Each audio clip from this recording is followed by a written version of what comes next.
It could be the same teams, but it could well be a different order. I think that the big question is, can France, with Beatrix Vilmoyer, Dessieux, and then Martin Fourcade, no Simon Fourcade, it's a strong quartet though, and really to me looks as though it could challenge the Norwegians. Very much. I think this race has, in terms of relay, historic relay races, is one of the wide open ones. Of course, the big names: Germany, France, Norway, Russia. Austria have a potential, so do Sweden today, I think, and they're just ranked 15th from last season. So for me, it's quite wide open today. 4 by 7.5, 24 teams involved. Once again, we've got stunning conditions, as you can see. Blue skies from one horizon to the other. Not a breath of wind to speak about at the moment. Maybe that will change later on in the afternoon. And a packed stand for the men's 4 by 7.5, the first single-sex relay, I should say. Of course, we had mixed relays up in Sweden, but the first single-sex relays of the season so far. Which team is going to come out on top? Norway, Russia, Germany on the front of the grid. Away they go. Good starts from them. France, Austria, Canada in the second three. The Canadians excelling themselves last year in the relays. It would be nice to see them. A top 5 would be fantastic for them. Well, the Canadian team, you're mentioning, they have shown a lot of strength this season. Yesterday they showed strength, 2 of their athletes in the top 30, and that's got to be a good feel-good factor for the team. The tracks, though, Patrick, on this particular course, very tight when you've got 23 athletes starting almost side by side. Do we say big 4, or do we include Austria and call it the big 5? Big 5, let's go big 5. And I still think that we've got the Czech Republic, we've got Sweden, we have many Ukraine. If they shoot well, look at the Italian team as well. The first 2 legs will be excellent and maybe challenging at the top, but then it gets weaker, leg 3 and 4. So the pace, not too bad.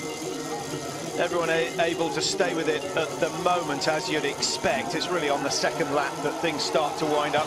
Russia, let's go through the teams. Russia have Svetkov on leg 1, Babikov, the winner up in Östersund in the pursuit, on leg 2, Elisiev, who's been skiing like the wind this week, on leg 3, and then Anton Shapulin, who was on the podium in the sprint and of course the pursuit. He's on very good form.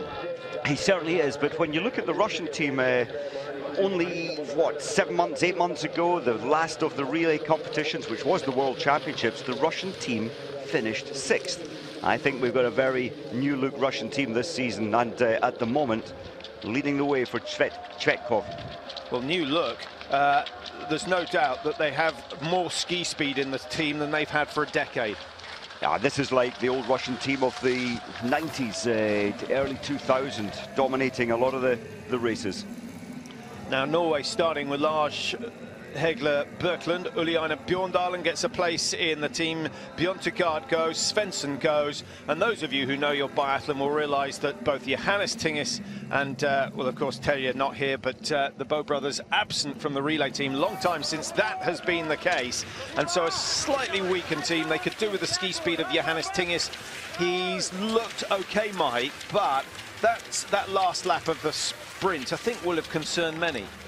I think so, and I wonder if Johannes Tingis is resting up today with the big 3 races next week. Of course, Thursday, Saturday and Sunday for the men next week. Was he feeling a little unwell after yesterday's exertion on taking his 4th position, of course, here? Yeah, it all went wrong on that last shoot. 2 misses on the stand, his final shoot, and then the last lap was nothing spectacular. So it's interesting. He just doesn't have the stamina, certainly, that he had at the end of last season when we saw him winning the World Championship mass start. That was probably the race of his career so far. Very much the French coach of the Norwegian team, and I think Mazet has done a good job. I think he's changed Johannes especially quite a bit on the range. Nice to see Lucas Hofer staying with the pace. There he is, alongside Svetkov of Russia. And Hofer, he's skiing okay. His shooting is unpredictable. He's had 1 or 2 where he's looked very solid, and then the next one he comes in and he misses 3 or 4. So he's got work to do on the range if he's going to get back to his former high standard. Well, it's much the piece much harder. Some of them looking for softer snow on the outside, but they all look a little bit tentative on this very fast left-hander. It's always a little unnerving, isn't it? 23 people, one tightly behind the other. I thought we'd see a fall. Another one. Terrible fall. That was a big crash. Just looking, it's number 15. It's Sweden with Torstein Sternesson, who's gone down. No, actually, it's Thomas Gronman. I think that was Team Finland. Sternesson. Could be wrong. Could be wrong. Well, there were two teams involved, so we may both be right for a change. No, Sweden's still there. There's Sternesson. Sweden are still there. It was Finland. That was. He flew through the air. At those speeds, there's nothing you can do to avoid the athlete who's fallen in front of you. Well, there you see it. This is where the crash comes, and actually, with no space on the right-hand side, no option but to go straight into the guy on the ground. Well, that's one of the problems, and skiing off the track wasn't really an option. The fact that he's back on his feet and racing is pretty remarkable after that. The most dangerous thing there, Mike, is getting the rifle, getting the barrel on the back of your head. Oh, terrible. Absolutely. And I would say Gronman's skis, well, one ski, I think, ripped off his foot, so maybe the binding pulled out. That's a real pity for Team Finland. And that was my concern with this track, especially on that difficult section of the track. 23 people starting alongside. In the icy conditions first thing in the morning, it's a little testing. Yeah, I tell you what, all the women racing later today are up in the stadium, and they will have seen that either on the big screen or in the TVs in the waxing cabins, and there'll be one or two nervous athletes waiting for the start of the women's later on. Now, in for the first shoot, and just a quick reminder, 8 rounds to hit the 5 targets. It's unique to the relay events, and it certainly changes the psychology. But to miss a round, you then have to manually load the spare, and that can take a minimum of 6 seconds, most taking between 8 and 10. One or two misses, Mike, early on. Norway, Russia, Austria, Canada hitting 5 with 5, which is just what the coaches want. You really don't want to be missing more than 6 targets today if you want to win. Coming out wearing 6, that's Canada. Christian Gauss had a good start. He hands over to brother Scott for the second lap. Well done, the Canadians. Ranked 6th at the end of the season last year. Of course, big successes throughout the season for them, and they're back at the top again. 7 Italy just coming clear. Lucas Hoffer's got away without too much damage, given away 20 seconds. A spare round, certainly. I'm not sure whether he had 2 to load. 21, Korea, doing very well. Starabudets has had a cracking first lap. So, Norway, Russia, Austria, Canada still hanging on to a top 5. Kazakhstan, perhaps the big surprise of that first lap, and they're currently ahead of France.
Welcome back to Pokljuka. All sorts of drama on the first lap here of the men's 4x7.5 relay. The crash, we've done a bit of investigative work, and it was Rastagujevs of Latvia who was the first to go down. We may get a slow-mo of it later on. Here are the two, these the two culprits. Actually, it can't have been Rastagujevs. That's Bakarnikov. Rastagujevs was involved in the crash for Latvia. He went down. New weapon for number 12, that's Bakarnikov. And it was definitely Tuomas Gronman of Finland, who went over the top, and they're just over a minute behind, which is the worst possible start for them, but all credit to Finland for staying in the race. Credit to Gronman, really, because it would have been easy to pull out.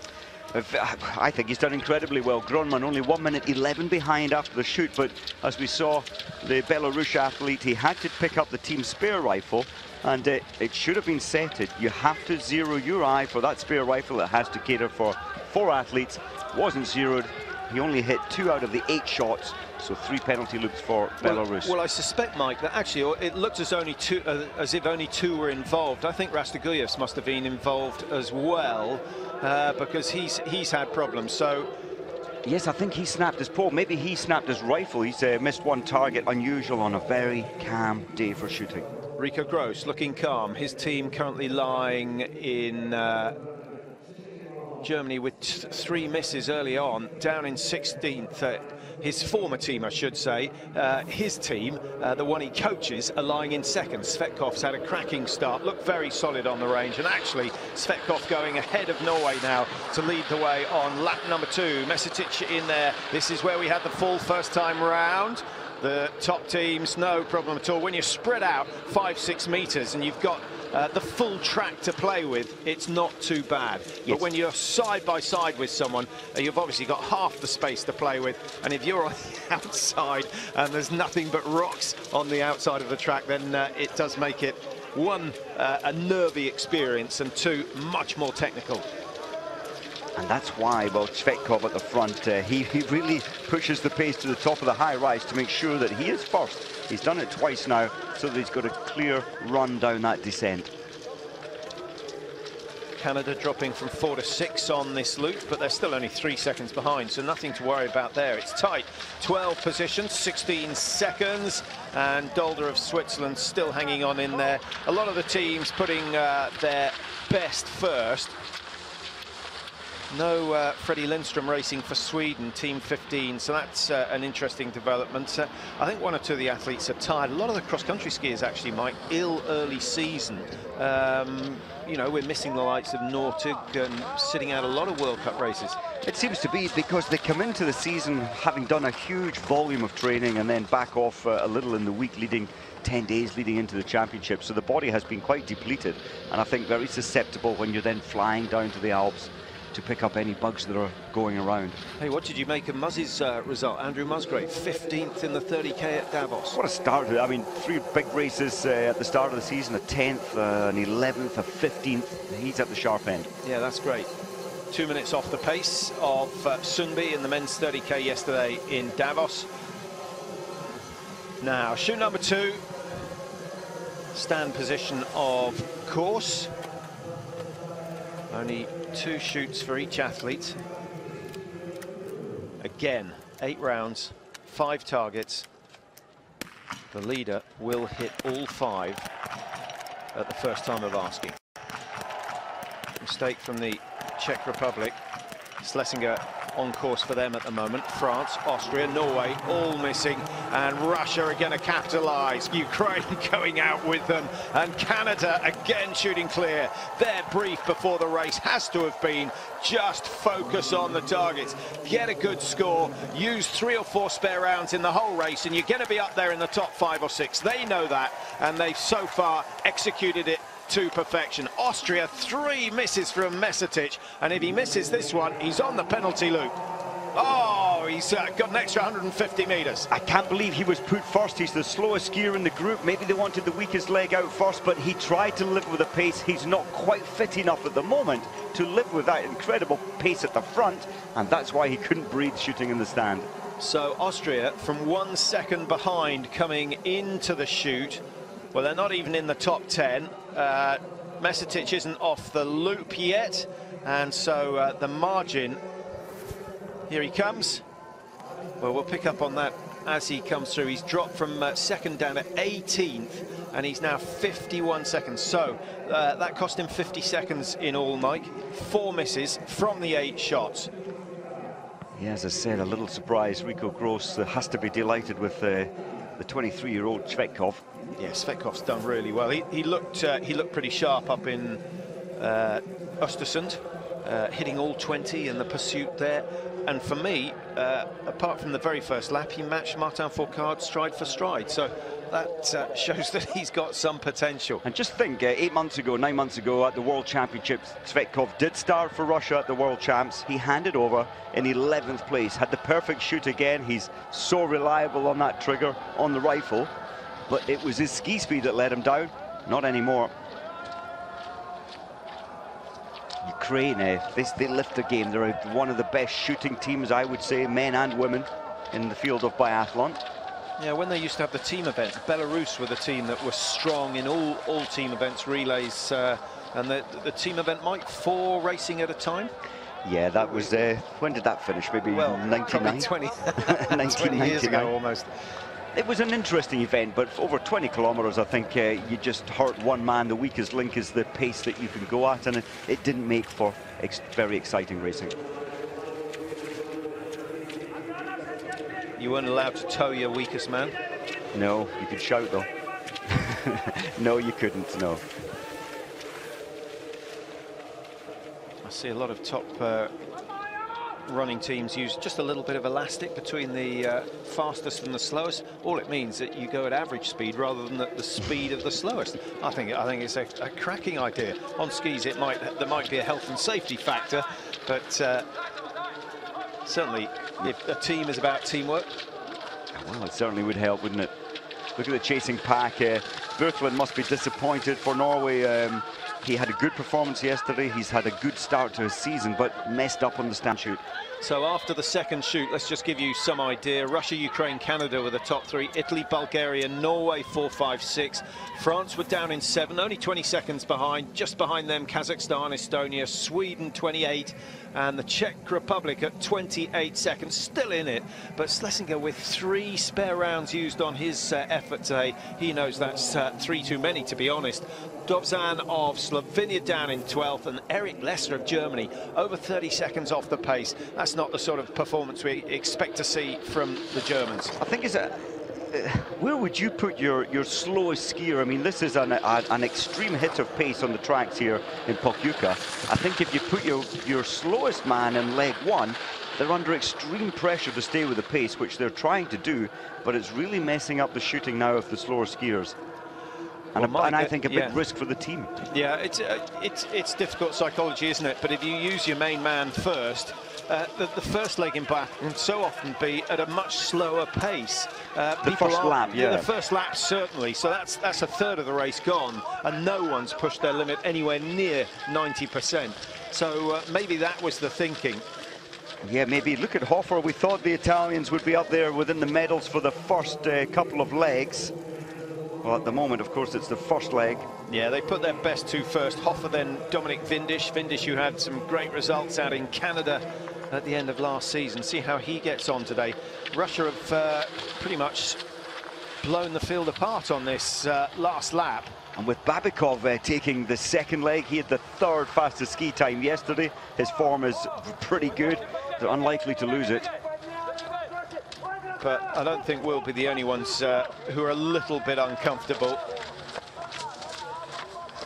watching the change in pace of the Russian team. We only keep our fingers crossed that everything is clean, Mike, but I guess everyone will be questioning what's going on. We need to get a really detailed look at the Macmillan report, and of course the testing for Sochi is yet to be completed.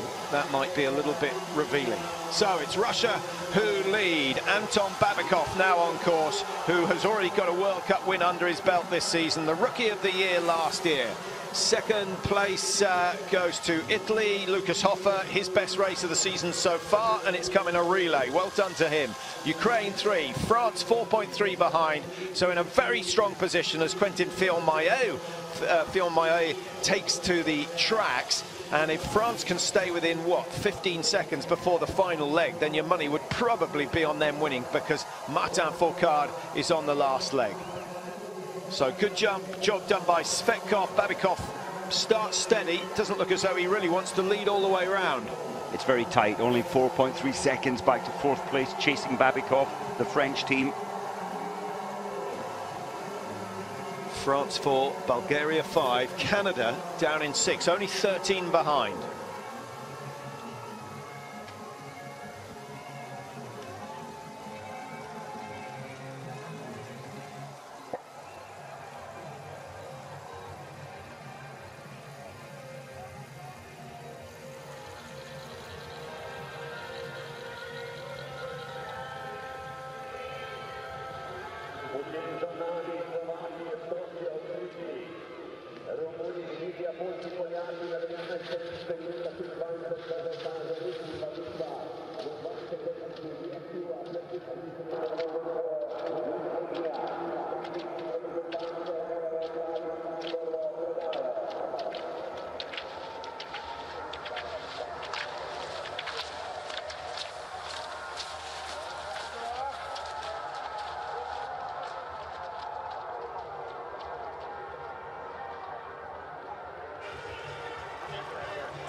It's still Russia, Italy, Ukraine and France at the front of the first of the relays of this exciting racing season.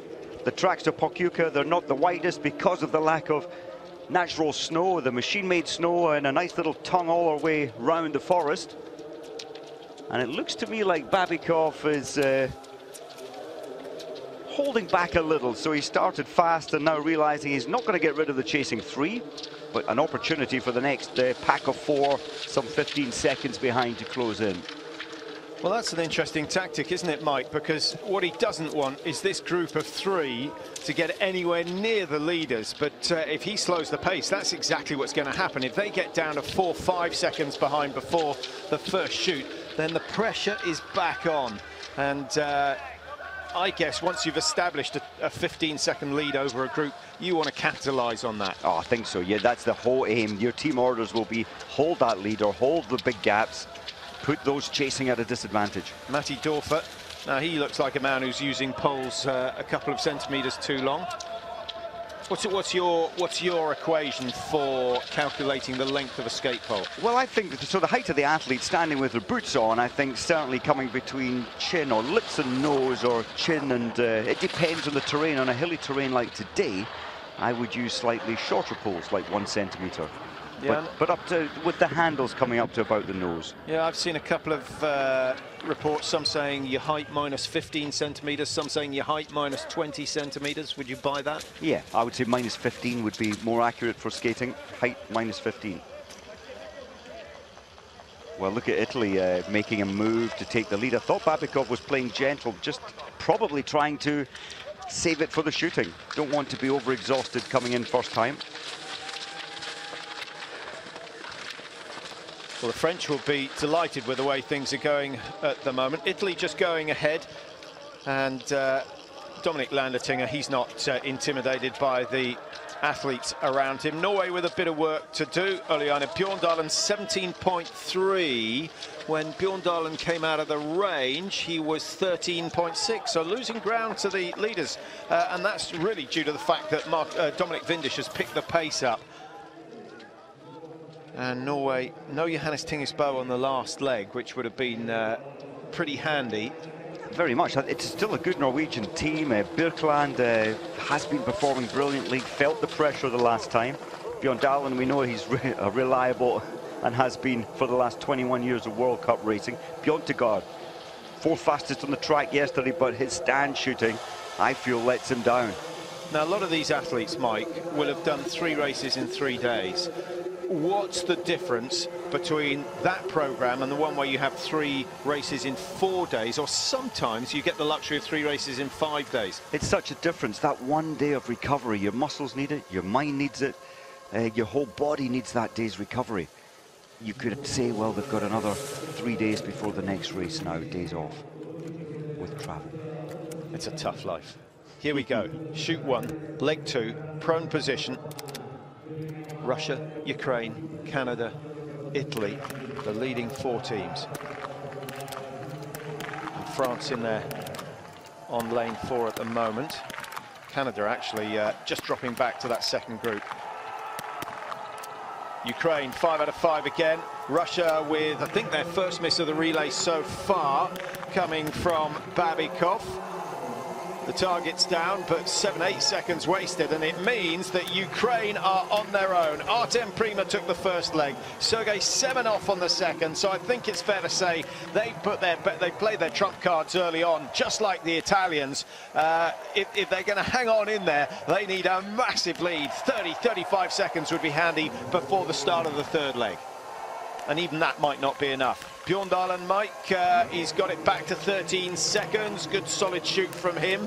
Well, he's there. That's a shift of, what, 4 or 5 seconds from his track time. That's a good day for Bjorndalen. Kazakhstan moving back up the order, having dropped down from the top 5.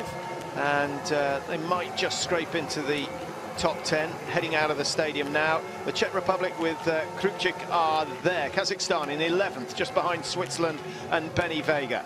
We saw the flags there down between lanes 15 and 30. Certainly more wind in that part of the range. Ukraine, Italy, Russia, the top 3. Norway chasing. They've closed the gap back to 13 seconds.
Early days in the men's 4x7.5. The first 2 legs, well, we're halfway through the second leg, to be honest. They're heading to the range for the second time, and a little bit of surprise. Ukraine it is who hold the lead. Italy tucked in behind them, largely due to the good work done by Lukas Hofer on the first leg, and then Russia in 3rd position. Now, the Russians, Svetkov, Babikov, they've worked well together, but it's a strong finish. Lisev takes on the leg 3, and then Anton Shapulin, who we know loves these tracks, always seems to raise his game here. What is it? Is it the slight altitude? Is it the fact that it's a brutal climb out of the stadium? I think the climb definitely suits Shipulin, and we saw him. He always performs well in Antholz, the highest elevated World Cup that we come to, and this is 1400 meters, so definitely altitude plays a little part here.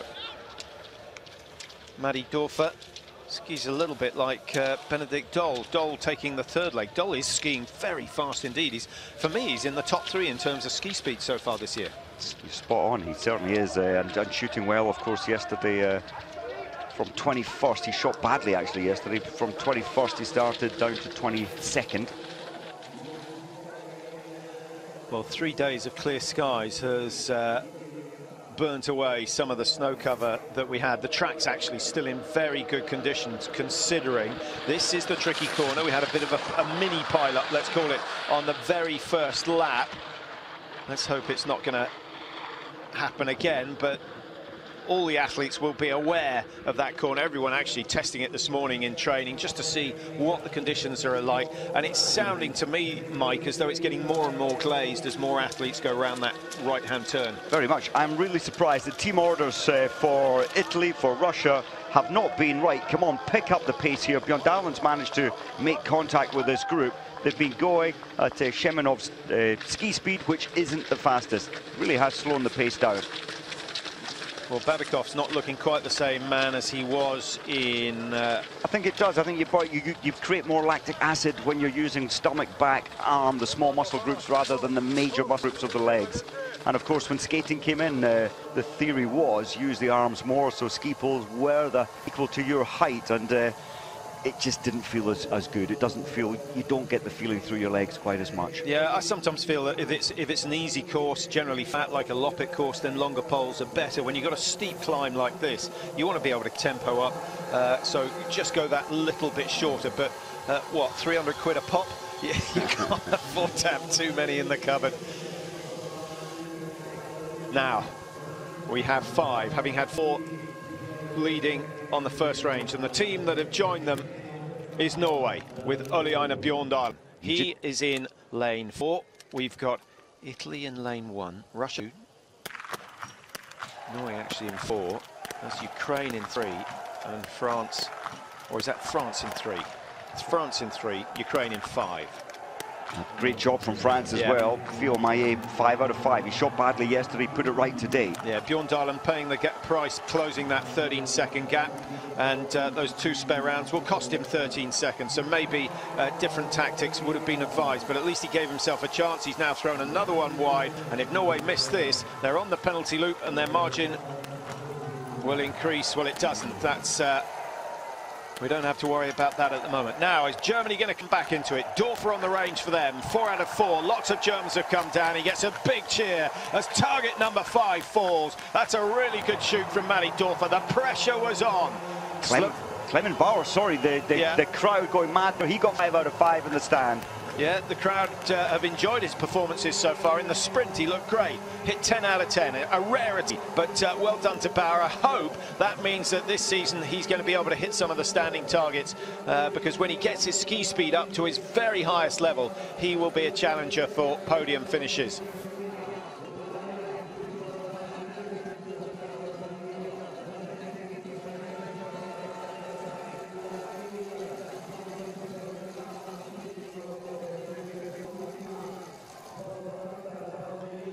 So Bjorndalen 3 misses in the stand. I think he'll be so disappointed with that performance. He did push the pace to close the gap. I thought he did really well, but I thought he would shoot fast. I thought he would only maybe use 1 spare, but he had to use all 3 spares. Well, Norway have cut the range back 22.9 behind, so it really was a very, very expensive shoot indeed for Bjorndalen. Ukraine and Russia still the 2 leading teams. The French are, in fact, France in front. France very much in this, and the baton will pass effectively to Simon Dessieux for the 3rd leg for France. So that's looking pretty good. Elise for Russia, we know he's skiing well. Now, Mike, are we going to see the Ukrainians drop away? We've got Kilchitsy on leg number 3. I think they might a little. Shemenov and Prima, fantastic on the range. A little less good for leg number 3. Long look over the shoulder from Maillet, and I think he'll have been happy to see a 50-meter margin between himself and Russia. I'm not sure whether Phil Maillet will know that Bjorndalen has dropped out of contention. The French always have good fights with the Norwegian team. Well, he's looking solid. He's perhaps not had the start to the season that he was hoping for. Down in 24th place in the World Cup standings. Had a good place in the sprint here in Pokljuka, but then dropped to 20 in the pursuit. Italy, Canada, Norway, and Bjorndalen, he's closed another 2 seconds. Mike, what can he get that back to? If he can get to 15, then we have to consider that the Norwegians are still in it. I think he might well get the team at least up into 4th position. He's skiing just in there behind Vindish and Scott Gow. His aim will be, his team orders will be to try and lift that team up into 4th. Oh, we had a sort of winter postcard scene when we arrived here in Pokljuka, but the warm weather has burnt away a lot of the snow cover.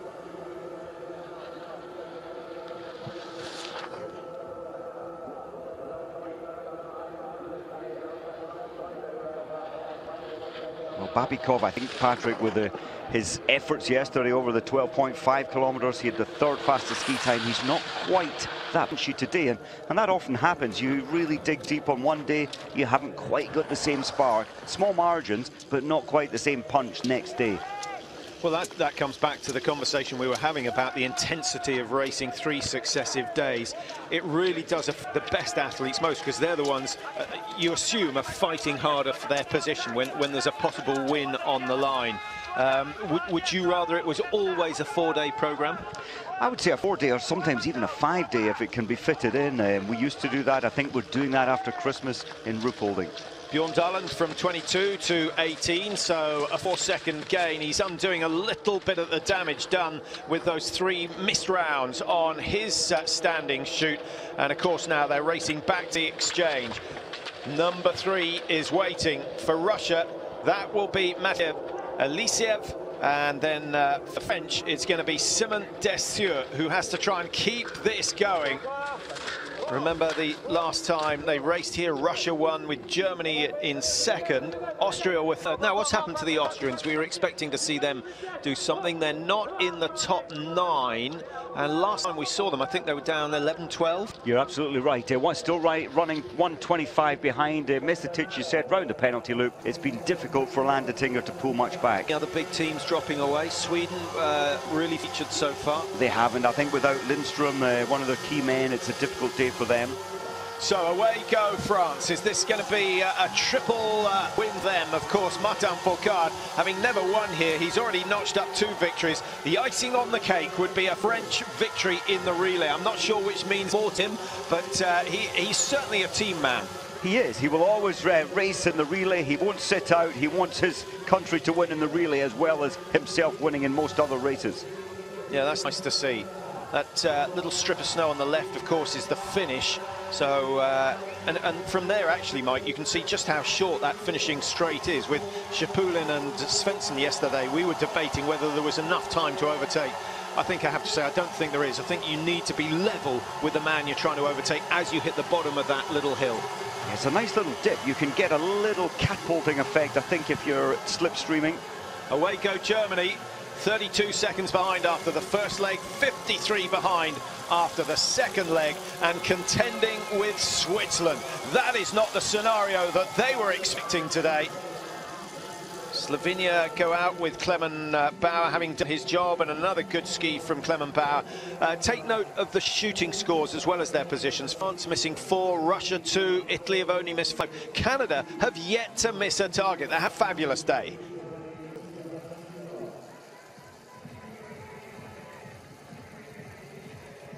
The faintest of touches, but it will do.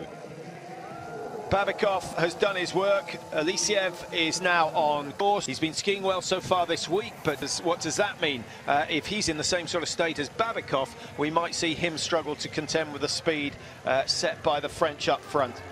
The margins, 10.3 back to second place. Italy 18 behind, Norway 19 behind, Canada 20.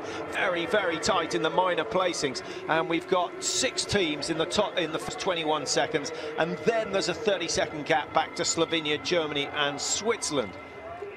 Just thinking, Matti Dorfer, 23-year-old, second leg for Germany. He didn't miss any targets. The 5 spare rounds that have been used by the German team all came from Eric Lesser. You saw Simon Dessieux having a really good long look back down the track. This sort of corner, you know, makes that possible, Mike. Is that something you would advise? I suppose he's just wanting to feel, right, what have I got to do? Do I keep the pressure on? Are they going to close me down? And it looks like he's gone for maybe the second option, back off a little because they really are going to chase him down. Does he burn up all this energy on the first 2.5? It's such a tight race. 10, 15 years ago, we would see such a much bigger spread from the sharp end of the field, but nowadays it's so tight, you have to, I think, keep the pressure on. Yeah, I've always felt on a course like this that actually, if you take the first lap easy, you lose less time than you can gain because you've saved energy for the last lap. And we saw that, you know, we saw that in the sprint with Martin Fourcade. That was a classic example. He lost 5 on the first loop. He gains 13, 14 seconds on the last one. But it takes huge discipline to hold back because everyone feels great at the start of a race. You feel endless power, but you've just got to manage that a little. Rico Gross on the left there. He doesn't look too concerned. I think he's got to believe in. How's his Russian? Well, I know he was initially communicating in English, but no, in fact, he does speak some Russian now. Of course, Rico himself from the former East Germany, and they did learn it at school in those days.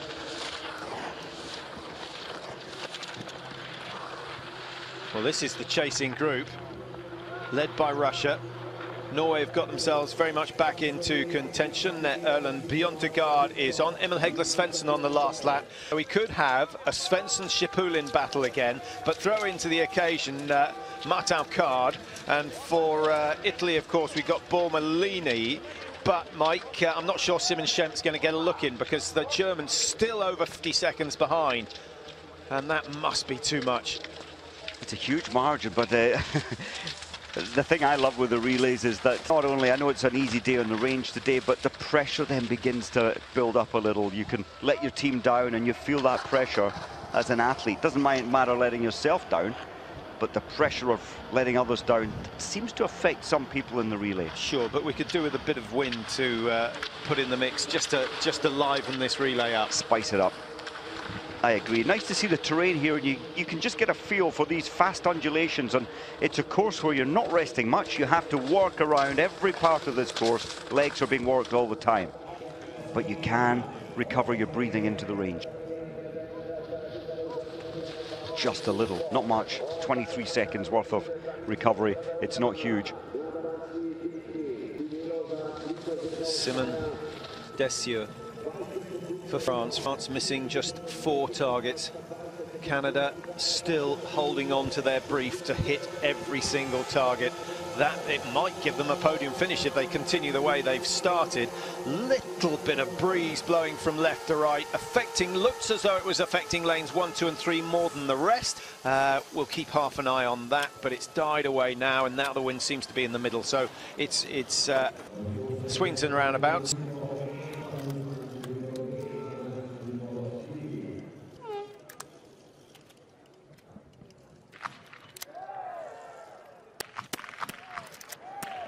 Well, that's a full start for Alisiev. He must be concerned. 2 misses.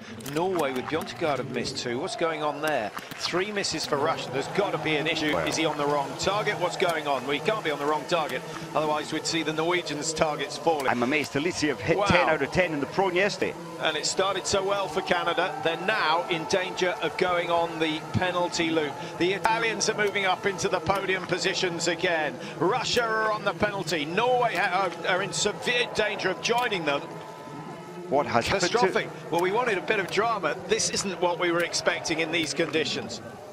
You just look at the confusion in Elisiev's face. He cannot understand what's happening. And from a perfect score sheet, Canada now have a penalty loop. Norway survive, but it's allowed Germany to come back into this one. Well, they should be coming back into it, but they've missed 3 as well. And the French having no problem whatsoever. I know there's a bit of breeze, Mike, but do you think they've just... Well, they tried so hard to close the gap down, and they did achieve some of that gap. They tried to close France down, and I think maybe they just had, as we said earlier, too much punch on the first loop, and you can really trip yourself up on the range. And that's what's happened to Russia. Because generally, it was the first 3 targets they were missing, and that's when the pulse is sort of out of control still. Very much, and you can take risk, you know, you've got 3 spare rounds, so you're a little bit random. You just think, well, I've got 3 spares, it's going to go down. Well, France, Ukraine and Italy are the 3 teams that have capitalised. Brilliant.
Welcome back to Pokljuka, the leading teams in your shot. These are the two chasers. They're chasing France, who are not out of sight quite yet. A 50-60 metre margin. Now, I wonder what's going through Desieux's mind. He knows if he clears the targets and can take a second lead to the finish, France are not guaranteed a win, but it's very, very probable with Martin Fourcade on the last leg. I think so. You always feel if Martin Fourcade is, let's say he's even in the sixth position, but there's a 20-second gap, you still believe that he can close a gap of 20-25 seconds. Now, what was going on with Biathlon on that prone shoot? Did he work too hard? Well, it's quite weird. I mean, Elisiev has been on the penalty loop once. Max Davis has as well. Felix Leitner has. So many were on the penalty loop that previous prone shoot. Yeah, Biathlon avoided it, but he still dropped from 11 seconds behind to 36 seconds behind, and that was with 3 spare rounds. So you can work that out. What's that? 25 seconds for, so that's roughly 8.5 seconds per spare round.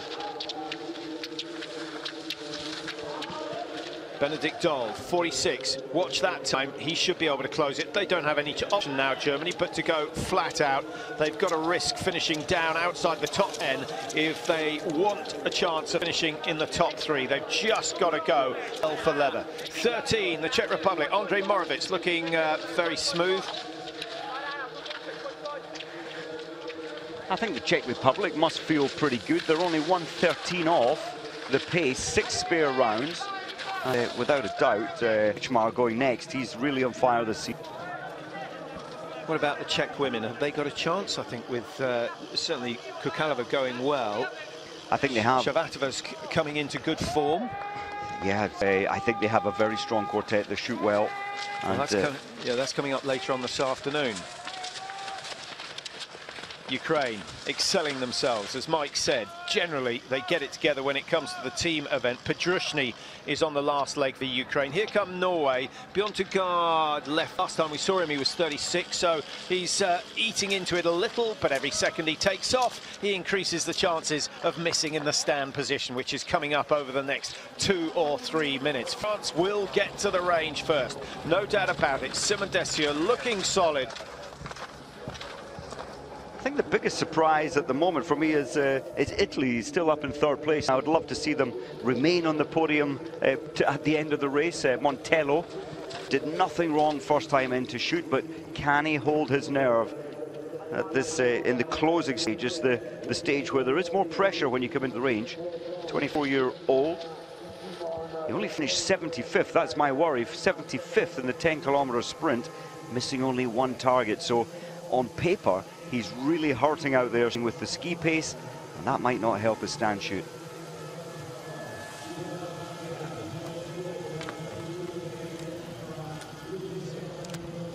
Desieux, he's only missed 3 targets from 30 shots so far this weekend. In fact, 3 from 35, having cleared in the prone.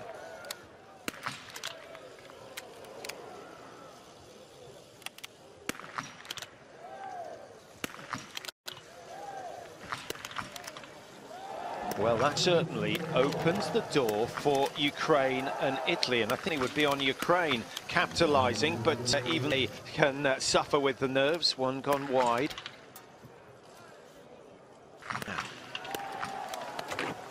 Well, that's a good recovery from Simon Desieux. 2 spare rounds, both effective, both used well. Ukraine and Italy have been neck and neck the last 2 loops. Looks as though they could be going out together. Biathlon, he's only hit 2 out of 5. He's got 3 chances left, 3 targets standing. Well, he had a similar situation in the prone position, and he managed to clear them all. Germany, 1 target left. Oh, could be an expensive miss for Benedikt Doll. Biathlon really taking his time. He could have done a penalty loop or 2 by the time he goes out. Germany are going ahead of Norway, so they've turned it around. Having been 50 seconds behind, they're going to be a little bit closer. What will it be? 31, 32, 33, and Benedikt Doll with 32.9 to gain on the race leader. Simon Schempp waiting to go. And what about Elisiev? He put everything right this time. He did everything wrong the last time. So he's got Russia back up into podium positions. The Ukrainians, what an opportunity Kilchitsky had. 5 out of 5, and they would have been first, not fourth.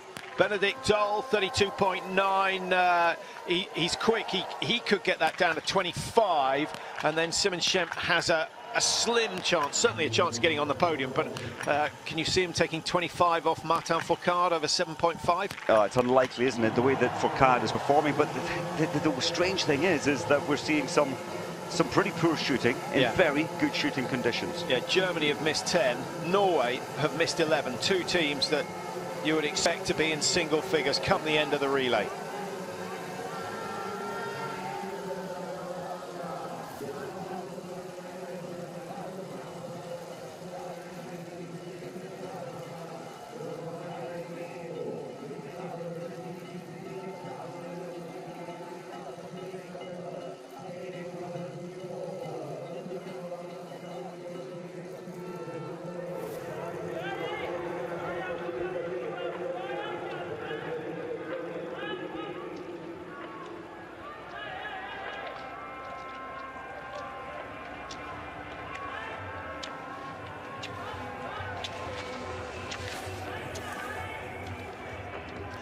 We're getting towards crunch time in the men's relay. The order: France, Italy, Russia. The timing: Italy 9 seconds behind France, and Russia now just 24 seconds behind. Ukraine have dropped the top three down to fourth. Benedict Doll has brought Germany up to within 30 seconds of the race. Leaders there in fifth position.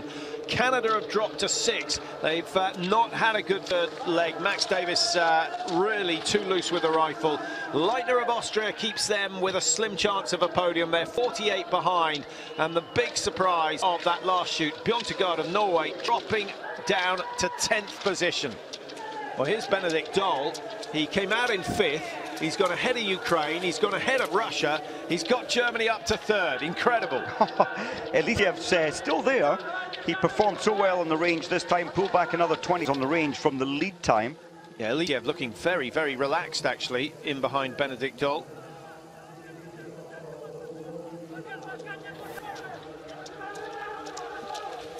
They're on the last loop, remember, these third leg skiers, so you'd expect to see maximum effort at this stage, but it's a long climb, and many will decide just to ease into it. That's Austria. Well, this is the chasing group. France just out of sight round the corner, with Italy in between them. Well, Benedict Doll, when he left the range, he had a huge amount of work to. He had 8 seconds to pull back Russia. He's up there, achieved that already. He had some 5 seconds to pull back Ukraine. He's done and dusted with that. So the clock is ticking away, and every second that Desiu can hand to Simon Fourcade is going to be appreciated by the world #1, and he'll know that Thomas Bormolini is no match for him on the track. So the Italian's not really a threat unless France have a meltdown, and it has happened with Fourcade before, but usually it happens in Sweden, in Östersund. Benedict Doll goes for another gear. He's got the margin down to 22 seconds. Incredible skiing from him. At least with the pace now, Kilchitsky of Ukraine. What a shame about that final shoot from Kilchitsky, because the Ukrainians would have been in a very good position. Dmitry Pedrushny, he's capable of holding top three, holding his own, certainly. Well, I saw a little tweet from Martin Fourcade last night that said, "Quelle belle semaine." What a fantastic week, and it certainly has been. What about the fact he can do this on day three first medals first around his neck is quite an achievement, considering he had never won a race here, an individual race prior to this week. He had 13 seconds lead in the pursuit yesterday, and he didn't need it. He came through to win that one.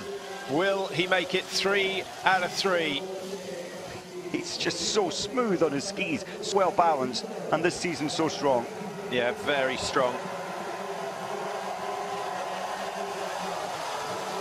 Italy have been overtaken by Germany. Now that is unbelievable, because Italy were, what, 8 seconds behind France. Benedict Doll has had a sensational loop. He was over 30 seconds behind, 33 seconds behind. He's got it down to 20. So a gain on that last 2.5k loop, and now that does give Simon Schempp a crack at chasing down Martin Fourcade. Should Martin Fourcade miss a couple, then there's an opportunity for Germany, but you would think that Simon Schempp's performance has got to be perfect. I think that's what he will have to achieve. 5 out of 5 fast shooting to try and bring France back.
Welcome back to Pokljuka. It's the business end of the race, as they often say, and 2 questions. Can Germany do anything about France? France lead, 20 seconds the margin, and of course they have the world's best biathlete on the course for them at the moment. Germany with Simon Schempp, who on his day is a match for Martin Fourcade, but we've not seen him on his day so far this year. Italy in third, Mike, that's an interesting one. They have Thomas Bormolini on course. Now Bormolini finished 82nd in the sprint. He didn't even qualify for a start in the pursuit, so you wouldn't fancy his chances of staying in the top 3, especially when you have Russia, Ukraine, the Czech Republic, Austria and Norway lined up behind him. You wouldn't expect it, but I didn't expect it from Giuseppe Montello, who took leg 3 for Italy. He finished 75th in the sprint, and yet he had the race of his life in the relay. Bormolini looks to be on a go slow. I cannot believe that Anton Shapulin is just tucking in behind him, but maybe this is a tactical move. Number 8, that's Pokljuka of Ukraine. He's decided he's had enough of this pedestrian pace. He's going through. He's going to start the chase to get in contact with Germany, because a top 2 very much on the cards for them. Norway will take advantage of that mistake. Svensson going past the first, I think, is that Austria that Svensson's just gone past, or is it the Czech Republic? Or it could be some tail enders, because the back end teams are now being lapped. They'll get pulled out before the last shoot? After the last shoot. After the last shoot. Yep.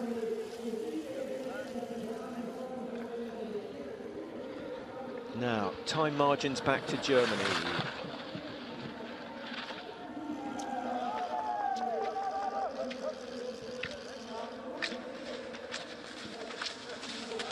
Whereas I think there's a mistake on the caption there, Mike, saying that Austria are only 0.1 of a second behind France. Yeah, Austria, Simon Eder going last leg. Of course, our captions are wrong, but I think Austria are back in the chase. 47 seconds deficit. This is a lap team. I think it's Korea. That's Korea, yes. So that's in Bockley, or Lee in Bock. So this is Schempp. Schempp going through, and he's having started 20 behind, so Martin Fourcade not affording himself the luxury of a steady first lap. Pokljuka of Ukraine has gone ahead of Russia and Italy to move into third place, but those 3 skiers are very, very tightly packed. Shapulin finally doing some work out front, but I think he's after a very steady first lap, and we could see some fireworks. I hope we see some fireworks from him later on. But he's another man who's going to be tired, isn't he? Massive effort from Shapulin yesterday in the pursuit. That's what I was thinking. He missed 1 shot. He went 0-0-0, missed 1 shot last time in, and he absolutely killed himself on that final loop to still place on the podium. Well, just behind, he had a huge battle with Svensson, finished 0.2 of a second behind Svensson. 29 hits out of 30 for Shapulin so far this week. If he can add another 10 to that, he'll be in a good mood, heading to Novo Mesto in the Czech Republic. Of course, we've had the World Championships. Look at Mr. Composure. He is just so in control of the world of biathlon in the men's field. But we've seen errors on the range last time in. Well, there's first. That's 8 seconds. He can afford a few more of them. He's not going to hang around. Good drills, minimal movement. Surely it's going down. It does. So the gap could close back to 20 seconds, provided Simon hits 5 with 5. Shem very, very slow taking that first round. You're trying to get his recovery under control. Russia coming through fast. Oh, this is a sensational shoot. That was amazing. That was one of the fastest shoots I think we've ever seen from Shipulin. Well, they were 40-odd seconds behind. That's going to come down to closer to, well, I was going to say closer to 20. He's inside 20. 18 seconds now, Russia.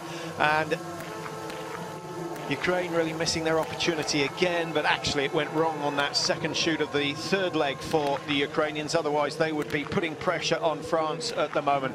So look at those names leading the three teams. Fourcade, Shipulin, Shem, Svensson, the only one who's not in there. Svensson on the range at the moment. 4 out of 4. The Norwegian shooting's been loose, Mike. They've already missed some 11 targets. They've done a penalty loop as well.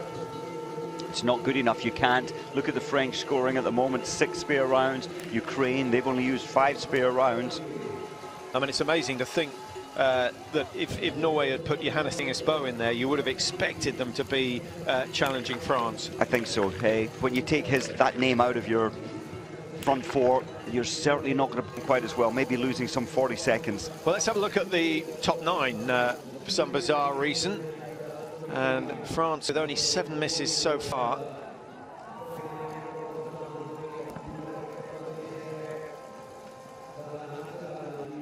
The whole of the French team, athletes, technicians, coaches, therapists, everyone being informed as to the progress of the team. They love this one, and actually I think the spirit in the French team when things are going well is better than any other team. You just sense that a little bit of success leads to more success. It doesn't happen with all teams, but it certainly happens with the French. It does, and I do wonder, I was wondering how the French coaching team feel that Ziggy Mazet has gone to Norway. I wonder if that's created any little ripples. Probably not. He served France so well for, what, some 10 years on the international stage. Germany, Ukraine, and all credit to Bormolini. He's hanging on in there, Mike. Somehow, remember, outside the top 80 in the sprint, here he is holding his own in the men's relay. Final leg, the hardest leg of the lot, especially when you have the likes of Martin Fourcade racing. The relay's a strange one, isn't it? It's the only time that in the men's field you cover a track distance of 2.5 kilometers, and 2.5 is, you can survive that with a much faster skier, but then you've got to deal with the shooting. So what are we expecting? A margin of around 18 to 20 seconds between France and Russia. It's going to be closer to 22, I think. Well, 90.1. They haven't got the beam where the advertising boarding is. Ukraine setting the pace with the chasing group.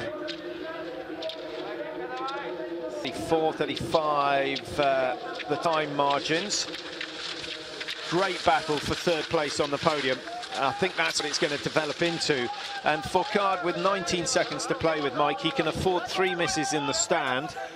He can't afford to go on the penalty loop, that's absolutely certain, but I can't see that happening. It doesn't feel like that can happen, but when we saw the speed that Shipulin shot first time in, there was huge risk with that. It worked. If he tries the same again and gets 5, then Fourcade will have to make sure he doesn't miss more than 1. But Shipulin's final lap yesterday didn't look too sparky. It doesn't make me feel that if he comes out of the range with Fourcade, he can beat him. No, I've got the same feeling. This man is so much in control. Fourcade, he'll want his 3 victories here, having not had any previously at this particular venue. He's just picked the pace up there just to make sure that he's breaking Shipulin's spirit, who had been closing the gap. Now it's probably opening up again. It is. So 2 seconds gained by Fourcade over the last 500-600 meters. And as you can tell, Martin Fourcade a lot lighter on his feet going over the crest of that little rise, and then they start the descent back down to the stadium. Only 18 seconds between second and third, and nothing between third and fifth. These three have been changing the order all the way along, sharing the workload. Which one is going to come out on top? Germany, probably the smart money on Simon Schempp to be able to hold his nerve. But Ukraine, they fight for each other. Pogrushny, good performance yesterday. He moved, started bib number 46 yesterday, moved all the way up to 30th, only missing one target from 20.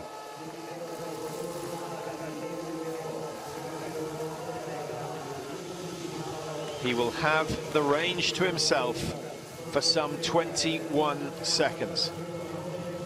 In that time, he can have all 5 targets down.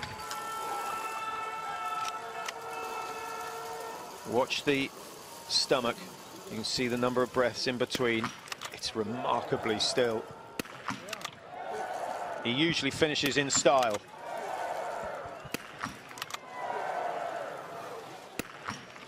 And then he